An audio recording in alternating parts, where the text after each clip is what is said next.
Olá, seja bem-vindo mais uma vez à nossa disciplina de Educação Ambiental. Eu sou o professor Genilson. Hoje falaremos de Educação e Sustentabilidade Ambiental. Os tópicos desta aula serão conceitos e fundamentos sobre a sustentabilidade ambiental e os conceitos e fundamentos sobre a educação ambiental. Quando falamos de sustentabilidade ambiental, nós estamos dando ênfase à ideia de que a sustentabilidade é manter a existência humana atendendo às necessidades do presente sem comprometer a capacidade das gerações futuras de atender às suas próprias necessidades. E aí, neste contexto de sustentabilidade, nós podemos destacar três dimensões. Quais são essas dimensões? A primeira é a dimensão econômica, a segunda, a dimensão ambiental e a terceira, a dimensão sociopolítica. A interseção, ou seja, a interação entre essas três dimensões, o diálogo entre essas três dimensões, resulta no que nós chamamos de sustentabilidade. O termo sustentabilidade se tornou bastante comum a partir do relatório da Comissão Mundial sobre as questões de meio ambiente e desenvolvimento. Esse relatório, intitulado Nosso Futuro Comum, no ano de 1987, trouxe discussões trazendo este termo de sustentabilidade ambiental. Um destaque importante deste relatório diz o seguinte, em relação à sustentabilidade: o desenvolvimento que atende às necessidades do presente sem comprometer a capacidade das gerações futuras de atender às suas próprias necessidades. Um outro trecho deste documento cita o seguinte: o desenvolvimento sustentável não é um estado fixo de harmonia, mas sim um processo de mudança, ou seja, um processo dinâmico, no qual a exploração de recursos, a orientação do desenvolvimento tecnológico e a mudança institucional se tornam bastante consistentes com as necessidades futuras e presentes.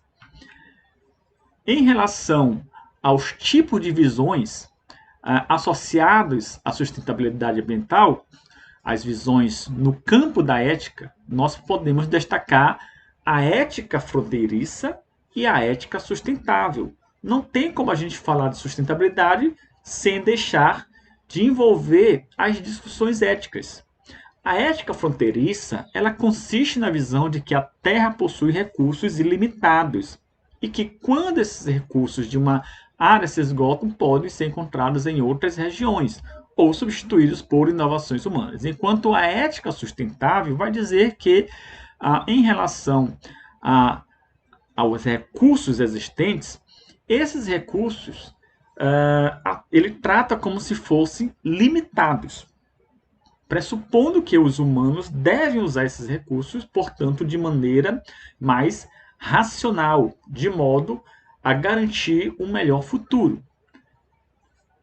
Já em relação aos desafios da sustentabilidade, em termos de implantação, nós podemos destacar basicamente o aspecto da expansão urbana e o aspecto da vida sustentável. Em termos de princípios para a criação das cidades sustentáveis, já que nós estamos falando de expansão urbana, de vida sustentável, nós temos que nos nortear por princípios de cidades que atendam às necessidades sustentáveis. Mas quais seriam esses princípios? Nós temos aqui o destaque de 5 princípios. Primeiro, planejamento focado na sustentabilidade. Uma cidade tem que ser planejada sustentavelmente falando. O segundo seria favorecer o desenvolvimento das chamadas cidades caminháveis, ou seja, cidades integradas entre a cidade propriamente dita e as áreas verdes. O terceiro princípio seria o princípio da equidade geográfica. Então, tem que haver um equilíbrio geográfico entre o crescimento urbano e as áreas verdes. A preservação da biodiversidade daquela região na qual uma cidade está sendo construída, expandida, planejada. Tem que haver a preservação da biodiversidade dessa região. Já o quinto princípio é o princípio da diversificação social. uma cidade planejada, ela tem que atender a todas as esferas da sociedade, independente do nível, do grau de instrução, do nível de aquisição financeira ou demais fatores. Tem que atender o princípio da diversificação social. Então, esses 5 princípios eles basilam a cidade sustentável, ou seja, eles são as bases para a criação das chamadas cidades sustentáveis. Em relação aos desafios, primeiro, redução de recursos, energia, dieta, transporte, apoio responsável, o outro grande desafio, econômico, social, político, conscientização local e global, é um outro desafio, o compartilhamento de conhecimentos para todas as idades e as práticas sustentáveis, por exemplo, a redução, a reutilização e a reciclagem. Este último com grande destaque, já que eles tratam de educações ambientais, temáticas ambientais propriamente ditas. Em relação à educação ambiental, então nós temos que falar de educação ambiental porque não há sustentabilidade ambiental se não existir educação ambiental. A educação ambiental seria um processo contínuo que tem por objetivo proteger de modo sustentável o meio ambiente. E é claro que esta educação ambiental ela é orientada no sentido de interdependência homem-natureza. E aí nós temos a educação do tipo formal, que seria a educação ambiental desenvolvida nos currículos das instituições de ensino, seja elas instituições de ensino fundamental, médio ou superior.